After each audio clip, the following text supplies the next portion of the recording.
बिस्मिल्लाहिर्रहमानिर्रहीम। इय्याका नअबुदु व इय्याका नस्तईन। Welcome to my channel surgical anatomy. काफ़ी सारे ऑर्गन्स हैं जिनकी हम सर्जिकल एनाटमी जो है सीरीज़ के ज़रिए से जो है देखेंगे, तो उनकी कुछ डिजीज़ भी होंगी, वो भी साथ साथ हम देखते जाएंगे। तो ये ऐसे समझें कि मोस्ट इम्पोर्टेंट है आपकी, एक तो सिंपल एनाटमी जो है आपकी वो होती जाएगी और दूसरी सर्जिकल एनाटमी भी आपकी होती जाएगी।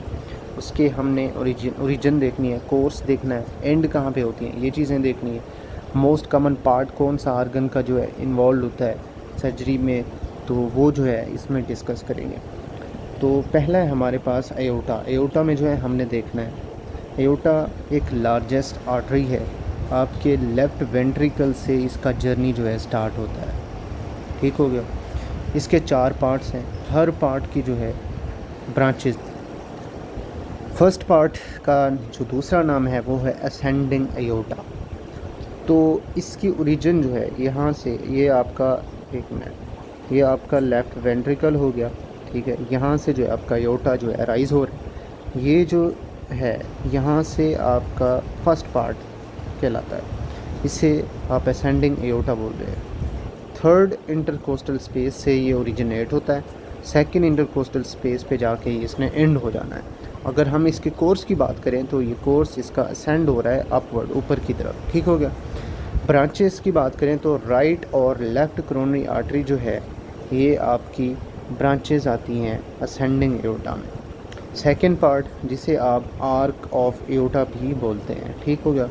इसकी ओरिजिन जो है आपकी सेकेंड इंटरकोस्टल से स्टार्ट होनी है, ठीक है, और एंड इसने जाके आपके फोर्थ जो थोरैसिक है ना, वहाँ पे आपके इसने एंड होना है वर्टिब्रा पे। कोर्स इसकी बात करें तो कोर्स पहले इसने असेंड होना है, असेंड होते होते फिर इसने जाके बैकवर्ड क्या हो जाना है, डाउनवर्ड हो जाना है। तो ये हमारे पास कोर्स हो गया आर्क ऑफ एओर्टा का। ब्रांचेस की बात करें तो यहाँ पे आपकी 3 ब्रांचेस हैं, उनमें फर्दर डिविजन्स हैं। राइट ब्रैकियोसेफेलिक ट्रंक, ये आपका राइट ब्रैकियोसेफेलिक ट्रंक है, ठीक है। इसमें जो है फर्दर 2 डिविजन्स आती हैं, एक राइट सबक्लेवियन आर्टरी, दूसरी है राइट कॉमन कैरोटिड आर्टरी। ये डायग्राम आप जो है पेज पे अभी जो है बना लें तो ईजी रहेगा आपके लिए, तो आपको ये जो है फिंगर टिप पे याद हो जाना है अभी अभी। ठीक हो गया। फिर हमारे पास लेफ़्ट कॉमन कैरोटिड आर्टरी बच गई बाकी, और तीसरी जो है आपकी ब्रांच लेफ़्ट सबक्लेवियन आर्टरी। तो यहाँ पे अगर हम देखें, जो आपका कोर्स आता है राइट सबक्लेवियन आर्टरी का, वो आपकी राइट ब्रैकियोसेफेलिक ट्रंक के अलोंग आता है, ठीक है, राइट साइड वाली जगह पे। लेफ़्ट सबक्लेवियन आर्टरी हट के है, थोड़ा साइड पे है, लेफ़्ट साइड पे है, वहाँ पे आपकी जहाँ पे लेफ़्ट कॉमन कैरोटिड आर्टरी आएगी। ठीक हो गया। फिर जो है थर्ड पार्ट आ गया है। थर्ड पार्ट जिसे आप क्या है डिसेंडिंग थोरैसिक एओर्टा बोलते हैं। इसकी ओरिजिन जो है T4 जहाँ पे ख़त्म होना है, वहाँ से अगले पार्ट का क्या है ओरिजिन स्टार्ट होना है, ठीक है। तो इस तरह आपने कंफ्यूज नहीं होना। कोर्स बात करें तो ये स्ट्रेट डाउनवर्ड, यहाँ से देखें ये स्ट्रेट डाउनवर्ड नीचे की तरफ जा रहा है सीधा सीधा। एंड कहाँ पे होगा, T12 पे, जहाँ पे आपका डायफ्राम है, और एओर्टिक ओपनिंग जहाँ पे हो रही होगी T12 पे, जहाँ पे आपका डायफ्राम है, लाइक यहाँ पे डायफ्राम है जहाँ पे एओर्टा आपकी क्या है ओपन हो रही होगी। ठीक है। नेक्स्ट फिर हम अगर इनकी ब्रांचेस के बारे में बात करें तो ये थर्ड और 11th इंटरकोस्टल आर्टरीज़, सब कोस्टल आर्टरीज़ और superior phrenic artery, 2 brachial arteries, फिर पेरिकार्डियल आर्टरी, एसोफेजियल आर्टरी जिसमें थोरैसिक पार्ट होगा, मीडियस्टाइनल आर्टरी। ये जो हैं आपके डिसेंडिंग थोरैसिक एओर्टा के क्या हैं ब्रांचेस हैं। लास्ट फोर्थ पार्ट है हमारा एब्डोमिनल एओर्टा का। तो यहाँ पे अगर हम देखें, यहाँ से एल जो है आपका ये T12 से स्टार्ट होना है और एंड कहाँ पे होना है L4 पे। तो ये आपका L4 है जहाँ पे एंड हो रहा है आपका एब्डोमिनल एओर्टा। ठीक है। अब इनकी ब्रांचेस की बात करें तो आपकी एक तो सीलिक जो है ट्रंक आ गया, इसकी ब्रांचेस जो है फर्दर जो है 4 में डिवाइड हो जाती हैं। एक ventral branch, lateral branch, dorsal branch और टर्मिनल ब्रांच। वेंट्रल ब्रांच जिसे आप फ्रंट बोल रहे होते हैं, ठीक है, लाइक यहाँ पे वेंट्रल ब्रांच है तो ये आपका फ्रंट हो गया, ठीक है, जो कि सप्लाई करेगा आपकी जीआईटी और उसके डेरिवेटिव्स को। अब इनमें जो वेंट्रल ब्रांच हैं, एक तो सीलिएक ट्रंक हो गया, ठीक है, दूसरा सुपीरियर मेजेंट्रिक आर्टरी एसएमए, तीसरा जो है इंफीरियर मेजेंट्रिक आईएमए। अब जो सीलिएक ट्रंक है ये आपका फोरगट में आ रहा होता है, ठीक है, और एसएमए जो है ये आपका मिड गट में जो है आ रहा होता है, और जो आईएमए जो है ये आपका हाइंड गट में जो है आ रहा होता है। तो इनको जो है आपने इसी तरह याद रखना है, ये सीधे सीधे एमसीक्यूज़ जो है पूछ लेते होते हैं। तो नेक्स्ट जो है लेटरल ब्रांच है, ठीक है। लेटरल ब्रांच में साइड्स देखनी है आपने, एक रेनल आर्टरी, आपको पता है रेनल आर्टरी दो है, एक राइट साइड पे, एक दूसरी लेफ़्ट साइड पे, ठीक है। सुप्रा रेनल आर्टरीज़ ये भी दो हैं, लेफ़्ट और right. Testicular ovarian arteries left right.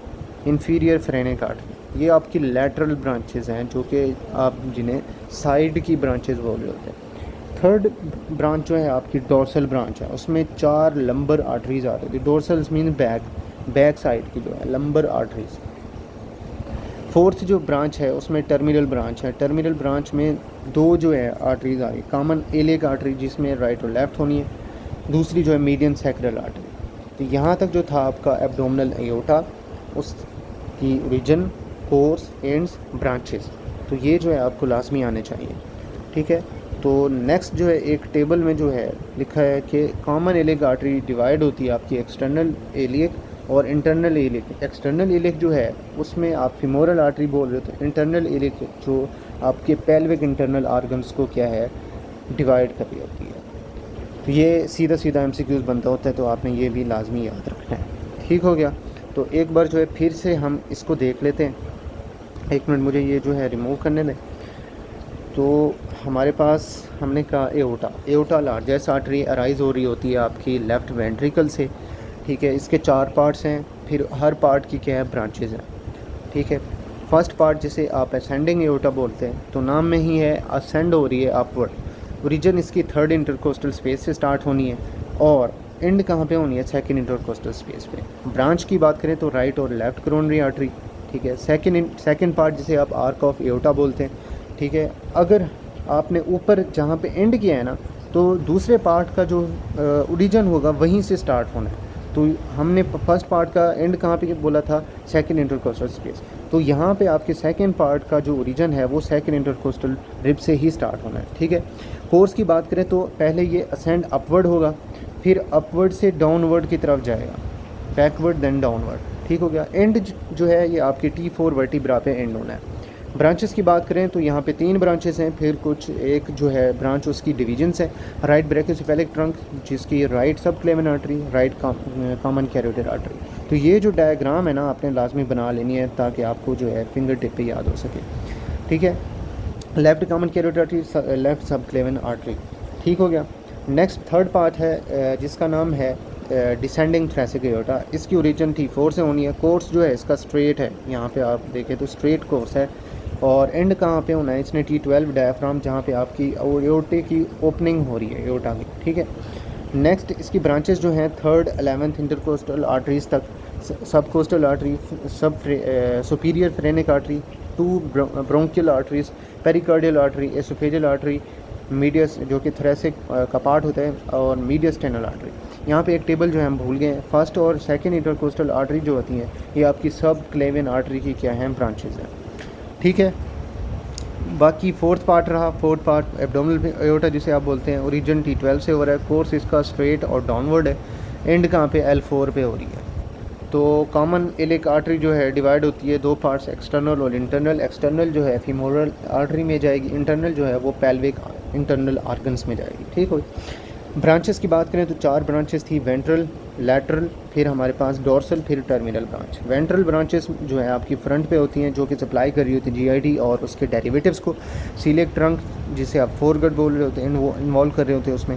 Superior mesenteric artery, mid gut, inferior mesenteric artery, hind gut. Lateral branches जिसे आप साइड्स पे जो है इनको काउंट कर रहे होते हैं, renal arteries, supra renal arteries, testicular ovarian arteries, inferior phrenic arteries. Dorsal branches आपकी बैक वाली साइड पे, 4 लंबर आर्टरीज। और terminal branches common iliac artery और मीडियम सैक्रल आर्टरी। तो यहाँ पे अगर हम डायग्राम में देखें तो यहाँ पे आपकी क्या है, राइट कॉमन इलियक आर्टरी और लेफ़्ट कॉमन इलियक आर्टरी, और यहाँ पे आपकी ये आ रही है सीधी मीडियल सैक्रल आर्टरी। यहाँ तक जो था आपका एओर्टा की सर्जिकल एनाटमी थी, आपको ये जो है लाजमी आनी चाहिए। नेक्स्ट अब एओर्टा की रिगार्डिंग डिजीज़ बात करें, एनोरिज्म आपने कई बार जो है इससे स्टडी किया होगा।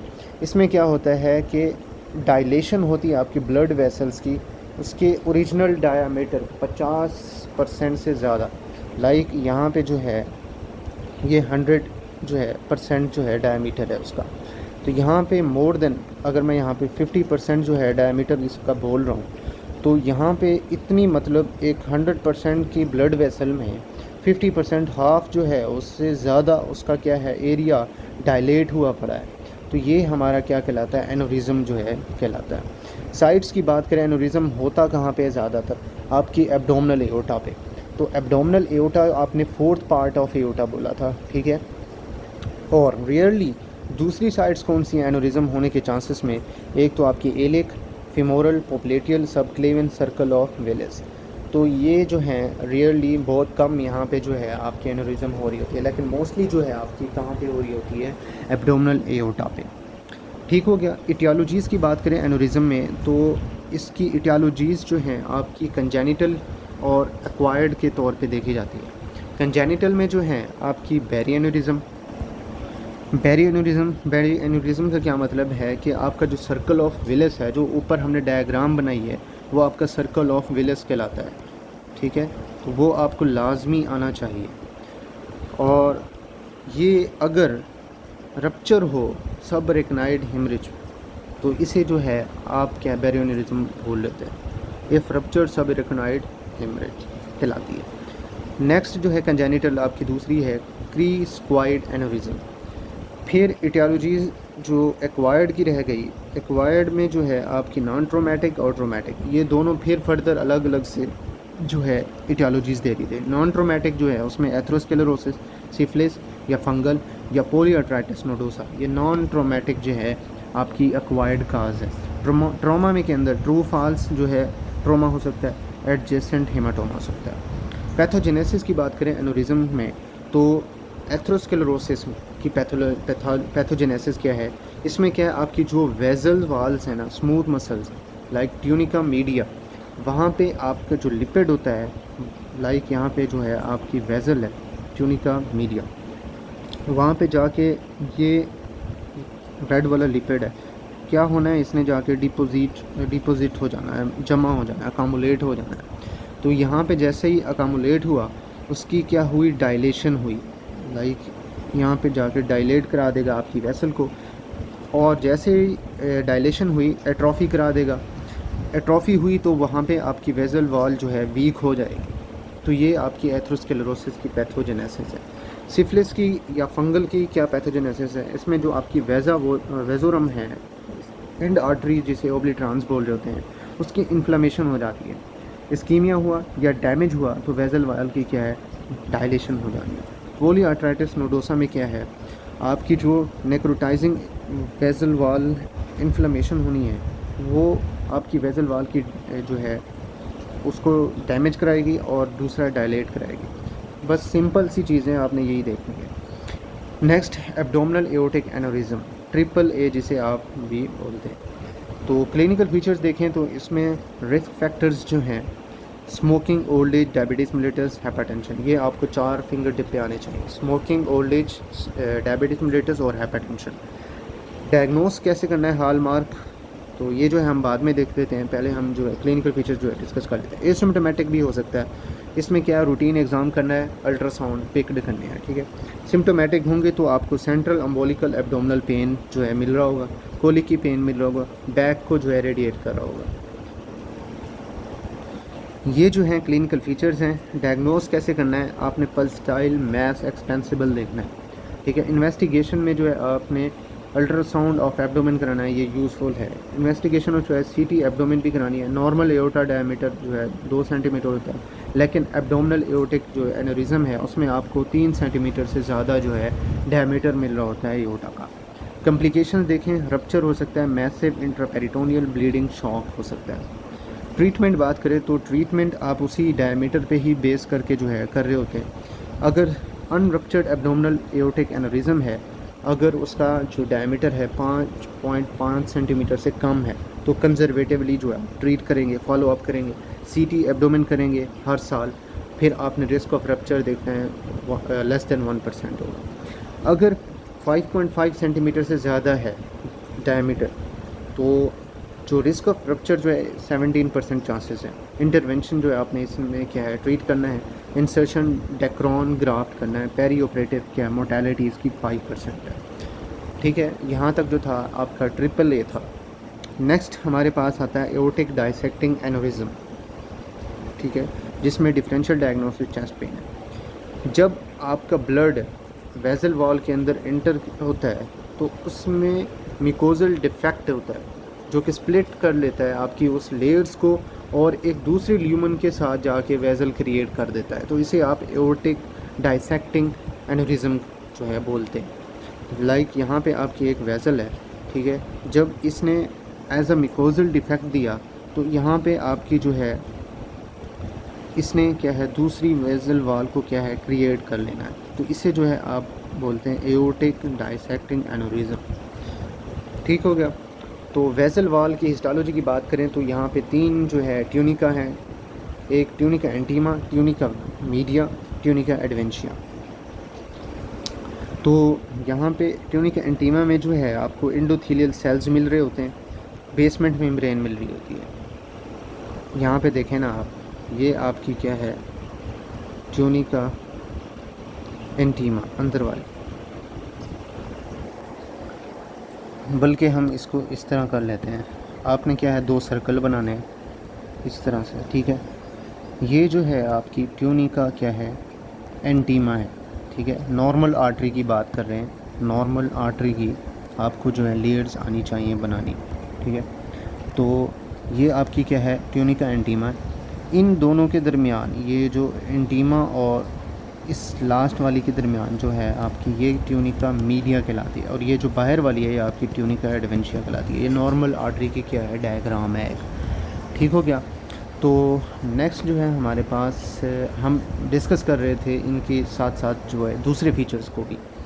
तो जो आपकी ट्यूनिका मीडिया है इसमें एंडोथेलियल सेल्स और बेसमेंट मेम्ब्रेन इन्वॉल्व होती है। ट्यूनिका मीडिया के अंदर स्मूथ मसल्स आ जाते हैं। ट्यूनिका एडवेंशिया के अंदर कनेक्टिव टिश्यूज़ और ब्लड वेजल्स आ जाते हैं। क्लासिफिकेशन की बात करें तो इसकी 2 क्लासिफिकेशन है, type A type B.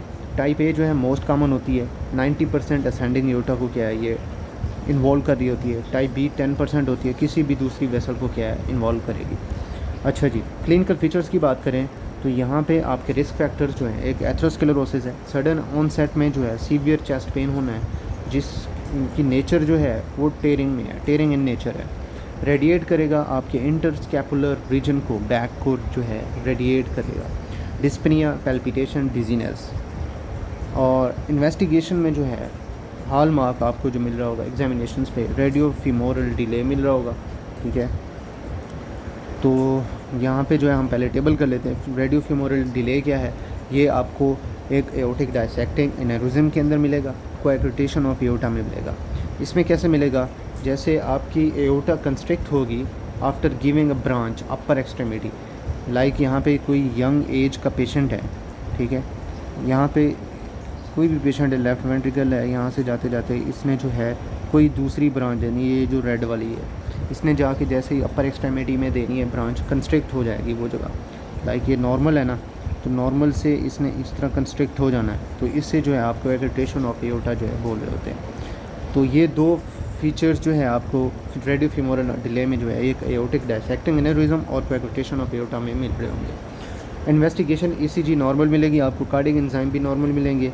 Chest सीटी चेस्ट जो है इन्वेस्टिगेशन ऑफ द चॉइस है, इसमें जो है आपने ये कराना है टेस्ट। और ट्रीटमेंट कैसे करना है, आपने रिससिटेशन करानी है, surgery urgent call to cardiothoracic surgeon. यहाँ तक जो था हमारे पास एओर्टा के रिगार्डिंग था। तो बाकी जो है इसकी मैं फर्दर वीडियो बना लूँगा। अभी जीआईटी की जो है डेरिवेटिव्स आ रहे हैं, तो थोड़ी वीडियो लंबी हो जानी है, तो उम्मीद है आपको कुछ ना कुछ समझ आई होगी। तब तक अल्लाह हाफिज़, शुक्रिया। Yeah.